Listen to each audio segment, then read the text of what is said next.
જોતાં જ મોઢામાં પાણી આવી જાય એવી તીખી તમતમતી અડદની દાળ બનાવીશું. તેના માટે તેલમાં મેં જીરું લઈ લીધું છે, મીઠો લીમડો એડ કર્યો છે અને લીલું લસણ પણ નાખી દીધું છે.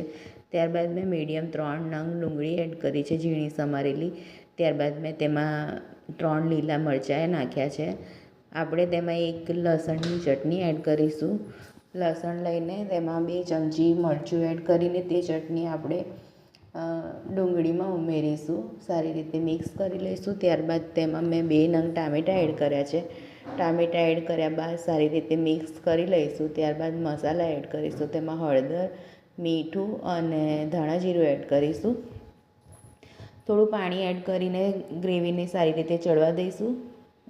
ટામેટાં વગળે એટલે તેમાં કાશ્મીરી મરચું એડ કરીશું અને આપણે બાફેલી અડદની દાળ એડ કરી દઈશું. આ દાળ શિયાળામાં ખાવાની ખૂબ મજા આવે છે. ત્યારબાદ દાળ ઉકળી ગયા બાદ આપણે એમાં લીલા ધાણા એડ કરીશું અને લીલી ચટણી